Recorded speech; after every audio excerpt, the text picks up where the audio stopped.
Então, esse programa 5S, eu acho que você já deve ter ouvido falar, né? São 5 ferramentas, uma proposta de 5 procedimentos. E aí são procedimentos muito simples, né? E que fazem aí uma extrema diferença no dia a dia, no cotidiano, tanto de uma indústria, quanto na nossa casa, quanto... Quando a gente fala indústria, a gente pode pensar também em supermercados, em padarias, tá? Em vários ambientes aí. Quando vocês forem fazer estágio, uma das coisas do estágio de vocês pode ser numa padaria, por exemplo, implementando um 5S. Isso já aconteceu, uma aluna fez na padaria Viena, tá? Essa implementação. Então, vamos lá. Então, primeira coisa que a gente vai fazer, né? Explicar para as pessoas o que a gente vai fazer. A gente tem que reunir aquela equipe para poder, então, explicar a importância desse censo, como é que ele vai ser feito, tá? E aí a gente começa organizando, né? Liberando espaços, vendo o que é necessário, do que não é necessário, tirando coisas velhas, descartando, ou coisas que não são daquele ambiente, a gente vai tirar, colocar em outro ambiente, tá? Evitar excessos, e isso vai se aplicar a todos os ambientes, não só... É legal para a gente fazer até na quarentena agora em casa, né? Ontem, inclusive, eu fiz isso. A gente pegar os ambientes e pega por ambiente. Tipo, quando a gente vai limpar uma casa, a gente pensa em limpar a casa inteira, né? E aí a gente vai limpando todos os ambientes. Mas quando a gente vai fazer uma organização mais minuciosa, pense em pegar um ambiente só, por exemplo. Hoje eu vou limpar o armário, vou me dedicar a organizá-lo, né? A limpá-lo. Então, nesse sentido, a gente tem que pensar sempre focar naqueles ambientes específicos, tá? Fazer essa organização. Questão de quadros, é muito normal isso nas indústrias, né? A gente ter quadro de avisos ali. E esses quadros de avisos, geralmente, quando não tem alguém que é responsável por aquele quadro, acontece que todo mundo acha que tem o direito de pregar qualquer tipo de aviso naquele quadro. E aí, de repente, a hora que você olha, tem trocentos mil avisos, avisos que já venceram, avisos do mês anterior. Então, tem que ter uma pessoa responsável por esse quadro de avisos, tá bem aqui na fotinha ali, vocês vão ver. Tem que ter alguém responsável e os documentos, eles têm que ter data de validade também. Por exemplo, você está ali avisando que vai ter uma festa junina, né, no dia 12 de junho. Já passou. Então, a validade daquele documento é até dia 12. Passou do dia 12, retira aquele documento do quadro de aviso. Por que eu estou falando isso? Porque muitas indústrias, muitas empresas, casas, residências, tem quadro de aviso, onde a pessoa vai entregando tudo, né? Tem gente que usa quadro de avisos para estudo, e aí vai ficando muitas coisas ali, todas desorganizadas. Então, isso é um problema. Segundo senso é arrumar. E aí a gente vai começar, então, a colocar cada coisa no seu lugar. Uma vez que você já organizou aquele espaço, você retirou muitas coisas que não são dali. Eu vou dar um exemplo caseiro, né, que a gente faz muito, por exemplo, colocando todas as coisas em cima da mesa, quando a gente chega. Põe bolsa, aí joga carteira, aí joga máscara, às vezes, né, agora da pandemia, e aí a gente vai jogando tudo em cima da mesa. Aí é papel, é material. O que acontece? Quando você olha, tá uma bagunça ali. E aqueles utensílios não são daquele ambiente. Então, aí a gente começa a pegar o quê? Ah, a bolsa não fica em cima da mesa, ela fica nesse espaço. Ou se ela fica, beleza. Esses papéis, eles ficam na gaveta. Então, você vai levando cada coisa para cada ambiente. Isso acontece também, não só em casas, né, nas indústrias também. Se a gente começar a tirar as coisas do ambiente e levar para outros ambientes, na hora de procurar vai ser impossível achar. Então, a gente perde muito tempo. Senso de limpeza, que é fazer uma limpeza, né, e ter uma inspeção dessa limpeza.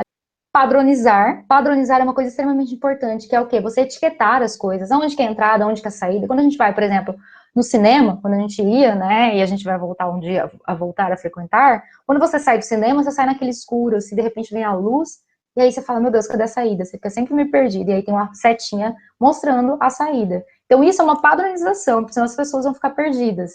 Então, na indústria, a mesma coisa, né? Aonde que é a entrada, onde que é a saída, lavagem de botas, tudo muito bem especificado e padronizado, para as pessoas não perderem tempo procurando alguma coisa. Quando a gente procura algo, a gente perde muito tempo. Isso acontece em casa, mais um exemplo aí. Quando a gente perde a chave do carro, né? A gente está com pressa. Você está perdendo muito tempo ali. Você já poderia ter saído, já poderia ter chegado na sua reunião, mas por que aconteceu isso? Porque você não tem um ambiente específico de deixar a chave todo dia que você chega, ou você não tem a disciplina de colocar essa chave todos os dias no mesmo lugar. Se você tiver a disciplina de colocar as suas coisas todos os dias no mesmo lugar, elas não vão sair andando dali, né, daquele ambiente. Então vai ficar fácil para você achar. Então quando a gente padroniza e determina os locais, fica mais fácil, a gente perde tempo e não se estressa tanto, né? Isso para a vida e para uma indústria, tá bom? Já pensou todo dia eu pegar o saco de luva e colocar num lugar diferente? Aí quando eu for trabalhar, onde está a luva?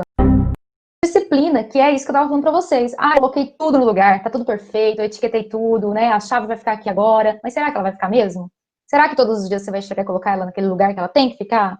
Então, isso acontece muito. Eu tô falando de exemplos práticos para vocês entenderem dentro de casa, mas se estende dentro de uma indústria. Será que a pessoa da qualidade que treinou, que organizou, que colocou tudo, eu vou ter a disciplina de manter aquilo? Então, a disciplina, ela é muito importante. E a gente só consegue disciplina quando a gente começa a repetir o hábito. Às vezes, a pessoa da qualidade fez e colocou ali, implantou aquele sistema, mas ele não vai funcionar, porque as pessoas que vão realmente trabalhar no turno todos os dias não vão ter a disciplina de seguir aquela metodologia. Então, a gente precisa realmente ter inspeção, né? E aí, o pessoal do controle de qualidade sempre que a gente acha chato, porque eles vão inspecionar todos os dias, eles vão olhar para ver se a galera está usando a touca correta, está usando os mangotes, se precisar naquela área específica. E a pessoa só vai ter esse hábito a partir do momento que ela começa a repetir aquilo cotidianamente. É igual o cinto de segurança, né? A gente não usava cinto, de repente veio aí uma obrigatoriedade, os carros mais novos vêm com aquele apito quando você não coloca. Isso é o quê? Gera uma disciplina. Mas, se não tiver uma inspeção, muitas vezes você não tem o hábito, então não vai ocorrer. Aqui é um checklist de exemplo para vocês que eu vou deixar, depois vocês dão uma olhada para vocês verem, até terem esse material, porque futuramente vocês podem estar fazendo estágio ou trabalhando mesmo numa indústria. Essa aqui é o checklist da padaria Viena. Então a gente implantou esse checklist lá, né, de inspeção pessoal, tá? Então, os funcionários, lá tinha um funcionário 1, funcionário 2, 5, 6, todos os funcionários, a pessoa que era responsável pela inspeção, ela observava e aí ela colocava ali, dia 1, dia 2, dia 3, dia 4, vocês veem que até dia 31, para ver se a pessoa estava usando a touca, o sapato, o avental, se estava tudo correto, né? Se os procedimentos estavam todos corretos.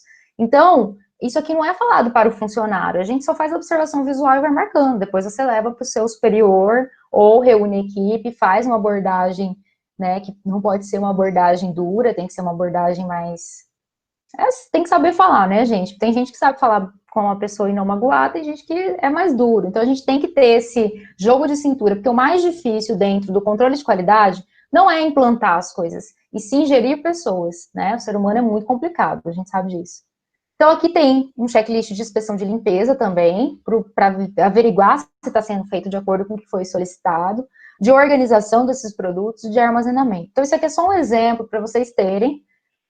Aí eu coloquei aqui um outro exemplo muito legal, é o supermercado, né? Geralmente, quando a gente vai ao supermercado, a gente está acostumado com aquele tipo de layout daquele supermercado. Quando você muda, vai no outro, às vezes, quem nunca se deparou, fala assim, nossa, não gosto de vir aqui, eu não sei onde fica nada. Isso por quê? Porque você não consegue se localizar naquele ambiente. Então, isso é só para vocês entenderem como que os 5S e a rotina e a organização das coisas faz com que a gente não perca tempo. Por que você gosta de ir no supermercado X, que você vai direto? Porque você já sabe onde estão as frutas, onde estão as carnes, onde estão as coisas. Você sabe achar tudo. Quando você chega no supermercado novo, que você nunca entrou, o layout dele é diferente. As disposições das coisas são diferentes. E aí você encontra dificuldade, aí você fica perdido. E por que você não gosta de ir nesse supermercado? Porque você perde tempo. Então, a gente vê aqui como que os 5S reduz o tempo e faz o trabalho ser mais eficiente. Se você entrar no mercado que você conhece, lógico que vai ser tudo mais eficiente, você vai fazer sua compra mais rápido e vai embora mais cedo para casa, né? Do que se você não fizesse aí as compras em um supermercado que você conheça. Você vai ter que descobrir, né, os locais. E mesmo o supermercado desconhecido facilita, por quê? Não tem lá frutas e verduras, aí você olha em cima, laticínios, isso aí é para quê? Padronizar o ambiente, para que a pessoa nova que entre nesse supermercado, ela consiga olhar pelas fitinhas ali, as plaquinhas, e falar, ah, aqui tá laticínio, vou entrar lá. Ou então, ah, aqui estão as frutas, né? E aí você já bate o olho no corredor, você já vê ali todas as plaquinhas, aquilo ali é um tipo de facilitação, tá dentro do que a gente tá falando aqui de 5S, beleza? Então, gente, o 5S ele é extremamente importante, ele é muito simples, mas para você manter, para você implantar, no dia que vocês forem implantar numa indústria, vocês vão ver, a maior dificuldade é hábito, né? Hábito pessoal. A gente enfrenta isso até na nossa casa, se a gente não mora sozinho, mora com outras pessoas, vocês sabem do que eu tô falando, né? A maior dificuldade são mudanças de hábito, tá certo?